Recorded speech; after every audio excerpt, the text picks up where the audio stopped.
Assalamualaikum warahmatullahi wabarakatuh. Hello everyone. Nah, pada video kali ini kita akan membahas mengenai pengertian, tujuan, dan fungsi pelayanan BK. Sebelum masuk pada materi, kita kenalan dulu yuk. Perkenalkan, kami dari kelompok 2 yang beranggotakan yang pertama Febri Wayuni dengan NIM 19231061, yang kedua Halim Mordanif dengan NIM 19029144, yang ketiga Mary Nur Fadila dengan NIM 19016104, dan yang terakhir Sausan Salsabila RA dengan NIM 19045099. Ini adalah tugas dari mata kuliah Bimbingan dan Konseling dengan dosen pengampu Ibu Rahmi Dwi Febrian SPD. Nah, yang pertama kita akan membahas pengertian BK. Secara etimologis, BK berasal dari dua kata, yaitu bimbingan dan konseling. Kata bimbingan merupakan terjemahan dari kata guidance yang berasal dari kata to guide yang mempunyai arti menunjukkan, membimbing, menuntun, ataupun membantu. Sedangkan konseling, kata konseling berasal dari bahasa Latin yaitu consilium dengan atau bersama yang dirangkai dengan menerima atau memahami. Pengertian BK secara umum, bimbingan merupakan proses pemberian bantuan yang dilakukan oleh orang yang ahli kepada seorang atau beberapa orang individu dalam hal memahami diri sendiri, menghubungkan pemahaman tentang dirinya sendiri dengan lingkungan, memilih, menentukan, dan menyusun rencana sesuai dengan konsep dirinya dan tuntutan lingkungan berdasarkan norma-norma yang berlaku. Sedangkan konseling merupakan proses hubungan tatap muka yang dilakukan oleh seorang konselor dengan klien yang bersifat rahasia guna untuk mengatasi permasalahan yang dialami oleh seorang klien atau konseling.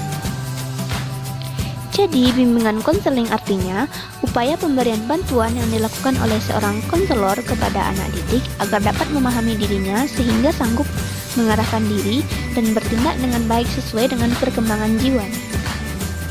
Nah, setelah kita memahami pengertian dari bimbingan konseling itu sendiri, selanjutnya kita masuki kepada apa tujuan dari bimbingan konseling itu. Tujuan bimbingan konseling di sini dibagi menjadi dua. Yang pertama tujuan umum dan yang kedua tujuan khusus. Kita bahas satu persatu. Yang pertama, tujuan umum, yaitu membantu peserta didik mencapai tugas-tugas perkembangan secara optimal sebagai makhluk Tuhan, sosial, dan pribadi. Lebih lanjutnya kita bahas per poin-poinnya. Yang pertama, membantu individu dalam mencapai keinginan. Dengan bantuan konselor, kita dapat memahami apa keinginan diri dan apa kemampuan diri sehingga kita dapat mencapai cita-cita kita. Yang kedua, kehidupan yang lebih bahagia sebagai makhluk Tuhan. Artinya di sini dengan mengetahui apa kemampuan diri, apa cita-cita diri, dan diarahkan secara baik dengan pengasahan yang baik pula, kita akan menjalani kehidupan yang bahagia. Yang ketiga, kehidupan yang produktif dan efektif dalam masyarakat. Dengan mengetahui kemampuan diri, lalu kita akan menyusun perencanaannya, mengetahui apa prioritas kita sehingga kehidupan kita dapat tersusun lebih efektif dan produktif. Yang keempat, hidup bersama dengan individu-individu lain. Dan yang kelima yaitu harmoni antara cita-cita mereka dengan kemampuan yang dimiliki. Keharmonisan dan keselarasan antara kemampuan dan cita-cita yang ingin kita capai ini tentunya perlu. Dengan kemampuan yang diasah lebih baik dan diarahkan menuju ke arah yang tepat, maka kita dapat mencapai cita-cita sesuai kemampuan kita. Selanjutnya kita masuki kepada tujuan khusus. Tujuan khusus di sini dibagi menjadi beberapa aspek. Dilihat dari aspek yang pertama, yaitu aspek perkembangan pribadi sosial, layanan bimbingan dan konseling membantu siswa agar 1. Memiliki kesadaran diri, yaitu menggambarkan penampilan dan mengenal kekhususan yang ada pada dirinya. Mengenali kekhususan di sini maksudnya kita mengetahui apa kemampuan diri, kelebihan diri kita, dan tentunya juga mengenali kekurangan diri kita sendiri. Dengan mengenali kekurangan kita, tentunya kita akan belajar untuk mengevaluasi terus-menerus dan meningkatkannya, sehingga kekurangan tersebut dapat berkurang. Lalu yang kedua, dapat mengembangkan sikap positif seperti menggambarkan orang-orang yang mereka senangi. Yang ketiga, membuat pilihan secara sehat. Artinya di sini adalah kita dapat menentukan keputusan mana yang baik untuk mencapai cita-cita kita tersebut. Yang keempat, mampu menghargai orang lain. Yang kelima, memiliki rasa tanggung jawab. Dan yang keenam, mengembangkan keterampilan hubungan antar pribadi. Yang ketujuh, dapat menyelesaikan konflik. Tentunya dalam mencapai hal-hal yang ingin kita capai tentu ada konfliknya. Nah, dengan mengetahui kemampuan, kelebihan dan kekurangan diri, kita akan dapat menangani konflik ini dengan lebih baik. Yang kedelapan, dapat membuat keputusan secara efektif. Selanjutnya, tujuan khusus BK ditinjau dari aspek tugas perkembangan belajar, layanan bimbingan dan konseling, membantu siswa agar yang pertama, dapat melaksanakan keterampilan atau teknik belajar secara efektif, mengetahui keterampilan dan teknik mana yang paling cocok untuk mengembangkan diri kita. Misalnya, setiap orang tidak mungkin cocok dengan materi yang dari video, ada juga yang cocok dengan materi penjelasan, ada yang cocok dari praktek. Lalu, yang kedua, dapat menetapkan tujuan dan perencanaan pendidikan. Di sini artinya kita tahu tujuan yang mana yang akan dicapai secara bertahap. Dan yang ketiga, mampu belajar secara efektif. Dan yang keempat, memiliki keterampilan dan kemampuan dalam menghadapi evaluasi dan ujian.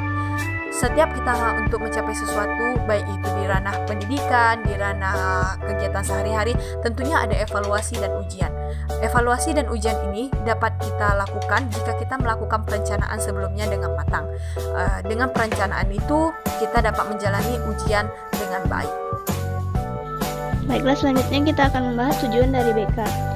Dalam aspek tugas perkembangan karir, layanan, bimbingan, dan konseling membantu siswa agar yang pertama, mampu membentuk identitas karir dengan cara mengenali ciri-ciri pekerjaan di dalam lingkungan kerja. Yang kedua, mampu merencanakan masa depan. Yang ketiga, dapat membentuk pola-pola karir, yaitu kecenderungan arah karir. Yang keempat, mengenal keterampilan, kemampuan, dan minat. Selanjutnya, fungsi BK. Yang pertama yaitu pencegahan atau preventif. Layanan bimbingan dapat berfungsi sebagai pencegahan, artinya ia merupakan usaha pencegahan terhadap timbulnya masalah. Fungsi BK yang kedua yaitu fungsi pemahaman. Fungsi pemahaman yang dimaksud yaitu fungsi bimbingan dan konseling yang akan menghasilkan pemahaman tentang sesuatu oleh pihak-pihak tertentu sesuai dengan keperluan pengembangan siswa. Selanjutnya, fungsi BK yang ketiga yaitu fungsi perbaikan. Nah, apa sih yang dimaksud dengan fungsi perbaikan? Fungsi perbaikan itu berperan untuk bimbingan dan konseling yang akan menghasilkan terpecahkannya atau teratasinya berbagai permasalahan yang dialami siswa. Selanjutnya, yang keempat yaitu fungsi pemeliharaan dan pengembangan. Fungsi pemeliharaan dan pengembangan berarti bahwa layanan bimbingan dan konseling yang diberikan dapat membantu para siswa dalam memelihara dan mengembangkan keseluruhan pribadinya secara mantap, terarah, dan berkelanjutan. Nah, dengan penjelasan fungsi BK tadi, maka itu adalah materi penutup pada pertemuan kali ini. Nah, demikianlah presentasi yang dapat kami sampaikan. Mohon maaf atas segala kesalahan. Terima kasih atas segala perhatian. Kami dari kelompok 2 mengucapkan Assalamualaikum warahmatullahi wabarakatuh.